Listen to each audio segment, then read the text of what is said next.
When Donald Trump ran for office as a non-career politician, his allegiance to the American people and not special interest groups or big donors was clear. He perpetually shows his patriotism to the United States and commitment to citizens counting on him.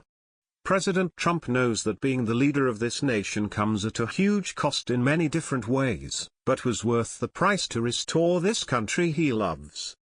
In the 6 months since he's been in office, everything he's done has been in the best interest of the American people, which has caused a huge but needed upheaval in Washington, D.C. The establishment in Washington doesn't like someone like Trump in the greatest position of control, since he poses a risk of exposing political secrets.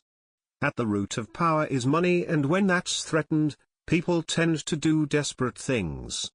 We've seen this with the ever-increasing body count of people tied to the Clintons and their various political scandals, who seemed to have information that this political power couple didn't want out. It has also been theorized that former President John F. Kennedy wrote his death warrant because of a move he was brave enough to make as Commander-in-Chief that some believe led to his assassination. If this was truly the case and history repeats itself, President Trump could need protection from special operations to ensure his safety after what he's rumored to be risking his life to do. Despite the differences in their political affiliation, Kennedy and Trump have a lot of similarities as presidents. According to Prageru, both want lower taxes for Americans, oppose abortion, supported gun rights, and they each sincerely support a strong military. In addition to the Constitution-honoring ideas, they have both expressed a desire to look into the Federal Reserve.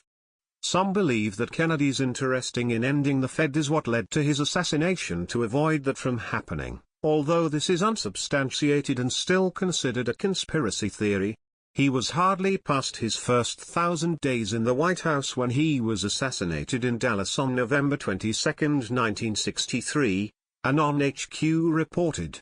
Competing conclusions of the Warren Commission, the Federal Bureau of Investigation, the House Select Committee on Assassinations, and a team of retired Secret Service officers have failed to provide clarity over the precise circumstances of JFK's assassination, even after 53 years.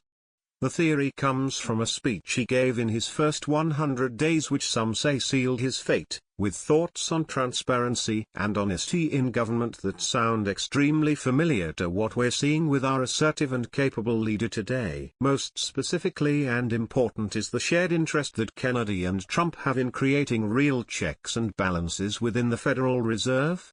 Anon-HQ explains of Kennedy's last speech before his assassination. He didn't want to censor the news, to stifle dissent, to cover up government mistakes, or to withhold from the press and the public the facts they deserved to know. He wanted the press to inform, to arouse, to reflect, to lead, and to even anger public opinion. The hard-hitting speech obviously didn't go down well with the system and the powerful elite at the helm who felt threatened by JFK's ideas. Then, on June 4, 1963, John F. Kennedy signed Executive Order 11,110. The order called for the issuance of $4,292,893,815 in United States notes through the U.S. Treasury rather than the Federal Reserve System, the central banking system of the United States, which is neither federal nor a system owned by the government. It is a private entity. While it has been said that Kennedy wanted to end the Federal Reserve, and many have wondered if this idea led to his assassination to protect those who they feel must profit from this organization, this government agency hasn't been looked at since. Now, with Trump in office, a bill has been put forth to audit this agency, which would be history-making if his passes. A bill that Republicans have been attempting to push through the House is gaining new momentum under President Trump. The crafters of America's government decided hundreds of years ago that we would operate with 3 branches of equal power, creating a system of checks and balances. As our government has expanded, some oversight has been lost. Laws have been created to keep transparency out of certain parts of government operations, although some debate this assertion. For years, House Republicans have attempted to create an auditing system that would break through the veil of secrecy inside the Federal Reserve's monetary policy. Senator Rand Paul is a huge advocate for this bill. He believes that the Government Accountability Office should have oversight into how the Fed deals with foreign banks and many other issues where the Fed has complete autonomy.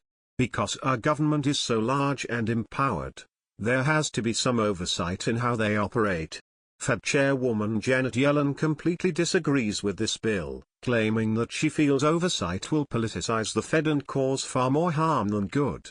President Trump has heaped scorn on the Fed, saying that it lacks oversight on how it deals with interest rates and that affect the overall economy. Our president doesn't make excuses for what he thinks needs to be done. He moves forward with what he genuinely feels is in the best interest of Americans and the future of our country. Share if you agree that there needs to be more transparency within the Federal Reserve.